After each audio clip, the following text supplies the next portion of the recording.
आपको ये कहानी बहुत अच्छी लगेगी, खुद भी सुने औरों को भी सुनाए। विवाह की अनोखी कहानियाँ। विवाह की अनोखी कहानियाँ। ये कहानी आपको पसंद आएगी क्योंकि इस कहानी के मुख्य पात्र अपनी शादी को लेकर बहुत परेशान होते हैं। शायद उन्हें शादी नहीं करनी है। विवाह की अनोखी कहानियाँ। यहाँ बात शादी विवाह की बात चल रही थी। योगेश को लग रहा था कि उसके पिताजी इस बात को मान जाएंगे, मगर वह तो सुनने को तैयार ही नहीं थे, क्योंकि वह जमींदार की लड़की के साथ अपने बेटा का विवाह करना चाहते थे। मगर योगेश को पता था कि वह ये सब धन के लालच में कर रहे हैं, इसलिए योगेश ने मना कर दिया था। योगेश यही चाहता था कि वह अपनी मर्जी से शादी करे, मगर उसके पिताजी इस बात को नहीं मानेंगे। वह ये भी जानता था, मगर वह कोशिश कर रहा था। योगेश ने अपनी माता को भी बताया था, मगर वह इसमें कुछ भी नहीं कर सकती थी।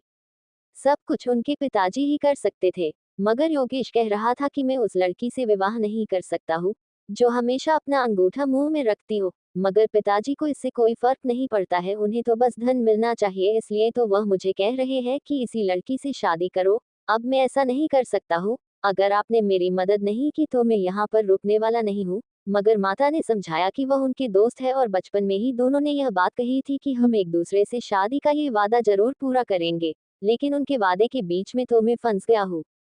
मैं उनकी दोस्ती के लिए कुछ भी नहीं करूंगा। मुझसे किसी ने भी नहीं पूछा था। मैं इसके लिए तैयार नहीं हूँ। माता ने कहा कि मैं भी यह नहीं चाहती हूँ, मगर कोई मेरी बात नहीं सुनता है, इसलिए मैं कुछ भी नहीं कर सकती हूँ। मगर योगेश कहता है कि मुझे तो जरूर करना होगा। अगर मैंने कुछ नहीं किया तो मेरी शादी उससे हो जाएगी, और उसकी यह आदत मुझे जीवन भर देखनी होगी। मैं ऐसा नहीं चाहता हूँ। योगेश ये कहकर जाने वाला ही था, तभी पिताजी सामने से आते हैं। उसे रोकते हैं कि अगर यह शादी नहीं हुई तो यहाँ पर रहने की जरूरत नहीं है, तुम्हें यहाँ से जाना होगा। योगेश मन में यही सोच रहा था कि इनकी दोस्ती ने तो मुझे यहाँ पर ऐसा फंसा दिया है कि मैं कुछ भी नहीं कर पा रहा हूँ। वह भरा चला जाता है। तभी योगेश का दोस्त मिलता है, पूछता है कि क्या बात है, बहुत परेशान नजर आ रहे हो। योगेश कहता है कि यह बात परेशानी की है, मुझे कुछ और सोचना चाहिए, अगर नहीं सोचा तो कुछ भी हो सकता है। योगेश पूरी बात कहता है और उसका दोस्त कहता है कि इसका एक ही इलाज है, तुम यहाँ से चले जाओ, नहीं तो शादी हो जाएगी। योगेश ने कहा कि यार कहाँ जाओ, मैं तो किसी को भी जानता नहीं हूँ। अगर किसी रिश्तेदार के पास जाता हूँ तो पिताजी को पता चल जाएगा। योगेश कहता है कि अपने दादाजी के पास जाता हूँ, शायद वह मेरी बात को समझ सकते हैं। योगेश को यही रास्ता नजर आता है। वह चला जाता है। जब वह अपने दादाजी के पास आता है तो दादाजी को पूरी बात बताता है। दादाजी कहते हैं कि उसे वही लड़की मिली थी, मैं उससे बात करता हूँ। योगेश को अच्छा लगता है, मगर वह अपने प्यार की बात को कैसे कहे। दादाजी योगेश के साथ में जाते हैं और कहते हैं कि आज मैं उससे बात करता हूँ। जब योगेश और उसके दादाजी घर पहुंचे तो यही कहा कि तुम्हें वही लड़की मिली थी, जो अपना अंगूठा हमेशा अपने मुंह में रखती है। यह क्या बात है। योगेश को अब अच्छा लगता है, अगर तुमसे लड़की नहीं देखी जाती है तो मैं लड़की की तलाश करता हूँ। इस बात को सुनकर अब योगेश की शादी रुक गई थी। अब उस लड़की से शादी नहीं होने वाली थी। मगर योगेश को अपने बारे में बता करना तो मुश्किल का काम लग रहा था।